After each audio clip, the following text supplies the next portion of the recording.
So hi everybody and welcome back to some C++ tutorial series for absolute beginners. This is video 304 and in this video we continue with our reference declaration where we stopped last time. If you remember, that was this one here. We covered the new R-value reference and now we stopped here on the L-value reference example, and the nice thing is we already know this. The new thing is only this wording. We are calling this now L-value reference instead saying just reference, and here is an example. You can see they are creating a string object. It's called S with the name X, with the value X. And then they make a reference, and you can see a string reference, and here is this ampersand for reference, and they are assigning the object S, and this kind of stuff we already know. It's easy, very good. And here they do another object called L2. The only difference is they use the const, and we already know what const means. It should not be modified because that's why you put there a const. And then they are making some calls. So for example, assignments here.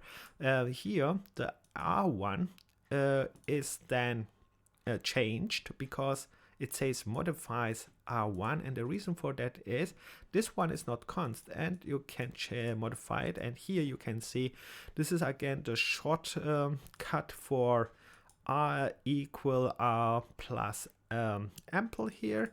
And this plus is a concatenation in combination with string, which means you get here an X and you combine this with ample. So you get the name example here to R1.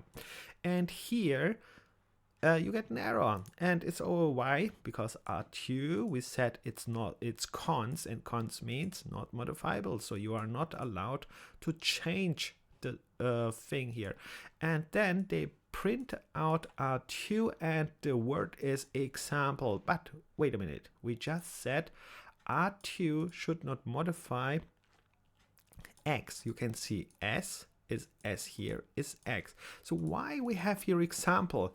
And the answer is yes, R2 here has no right to modify S, but we can modify S with another a reference, and that was this reference here, because R1 could modify it, and after R1 modified it, this becomes example. So this was set to example, and that's why R2 is example here.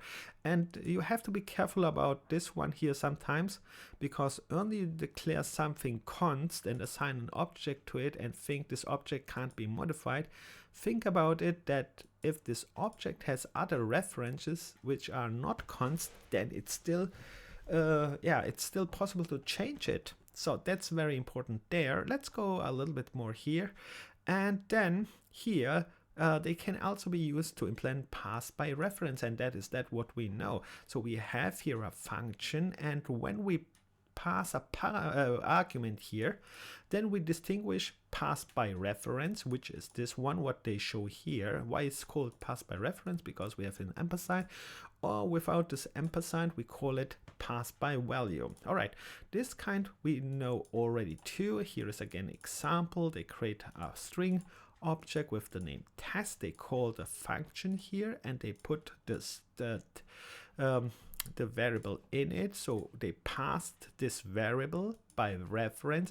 And what happens pass by reference? We have to be careful. Pass by reference without const means we can backwards change it. What I mean with backward changes. So the function body here can manipulate this S here, which is connected now here, because I passed this one here in. So I can change it, with other words, backwards. So I'm here on the second line, but I change this one here through this function. And you know what effect does this have? Sometimes you can have here a not initialized value. You are wondering why it's not initialized or where it is initialized. And then you have to check sometimes a function, because a function can initialize a value too with this reference here, like this one here. Let's say here would be nothing, and the test could be here initialized at the second line with a function call. Sometimes this is very important, but this kind of stuff we already know. And here pass by reference, one more thing what we already know. most time in C++ we will see here a const std string with reference y. So then again, const means you want not that the passed argument here, this test for example, should be modified. They want it, that's why they don't use const, but most time you don't want it. And why you most time don't want it? Because sorry, because this s here, this argument could be a very big data, and this very big data to copying could be make problems. So you don't want use pass by value, so you want pass by reference, but then you also don't want that this copied this pass by reference object should be modified. You don't want that, so that's why you put in there a const, and then you use this ampersand here, the pass by reference here, and then it's just treated like just read this value, but don't do anything with it. All right, this one we already know as well. That was just a little repeat, and now we go here a little bit to something new, which we don't know, which comes with that one. And here it says when a function return type is L-value reference, and in the last video we know now this name. When you read L-value reference, what is this? Remember? This kind of stuff. When you see a reference with an ampersand, we call this one a L-value reference.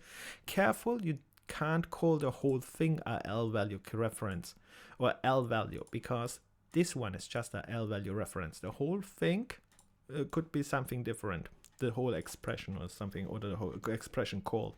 But let's continue here a little bit. So return type is L-value reference. Yes, we have a return type here, and this is an L-value reference, in this case a character reference. And then the function call expression becomes an L-value expression. And this is interesting, this to understand here. So we have here a function call here, and this one you can see is has a L-value reference. Yes, it has the criteria, and then this function call here is an L-value expression. And we learned about L-value something, right? What we learned again about L-values? L-values are have storage locations. So we as a programmer can access the storage. We can assign to the storage something, and we can manipulate it. And this one here in this case, you see an example which you probably never saw it till now, because normally what we do is we call a function, right? And the function is doing his job in this body, okay? And then it gives a return value, and the return value we would assign to a value. And the function, for example, if we are using the return value, should be called on the right side normally, or we call it just here in the middle when we assigning it anyhow variables on other sides or so. But we have never seen something like that till now. We are calling a function, and we are assigning to the function now something. And that is only possible in this constellation here, because we have a L-value reference, and now L-value can be on the left side. You can see this is indeed the left side of an assignment operator. And this one has indeed a storage, because L-value has a storage, and we can assign a value to it. And in this case, it's a character. So the question is now, wait a minute, but this one has not a storage. This is just a reference, right? But we said an L-value reference, this one here, need to refer to a storage. So on top I said, when we have a L-value reference, like so, this one needs all time an object. So this one needs all time an object which has a storage. And here in our example, in the strange example here, it's the same. The function call here is referring to an object with a storage. and that's why we can assign there. But let's examine this, how this works now. So let's go through the example here. So it starts with std string. We make a string object, it's called test. Then we call the function, okay, L value reference, and then we call the function with str. This is test. Here we have a L value reference again without const, which means we can manipulate this argument here. And then we have here a size t, which is just a more like similar to integer, to have a size. And in this case, it's a position 1 in this case. So we are calling the 1 here. We want to position 1. And then let's go to the body and see what happens here. This one is returning an s. S is a string, and a dot means we are accessing the member of the string, and there is a function in the string class, and this function will give you back the position of the argument. What I mean with that, you pass this one in. The string here, the s is now test, and then it goes to the position n, and the position n was 1. So where is 1 in this test? It's not here because it starts with 0, it's here. So it gives you from this object the e back. So it returns the character e here. All right. And now the confusing part is this e here, this returned e here comes from this here, from this storage location. That's why you are allowed to do this one with this reference. So this reference here is referring to an existing object, which is the second one here, and it gives you e here back. So with other words, at this point here is a e storage location of this test, and now you change assign to this position this a. You'd say your e, you become now an a. And yeah, that is the new thing what we have never seen before, because like I said before, a function call is more like you call the function, it does its job, and then you assign it to a variable, normally from the right side to this one, or you just call the function and it does its job in the body and assigns something to a global variable and something like that. That was what we learned so far. Careful, we can do something like that too, and that works only with this L value reference. So when you see this one here, yeah, then you can do this one here as well. So don't be confused, because sometimes you will see this probably in programming, not that often. It's more rare because most people don't use that, but it can happen, and don't be confused with that.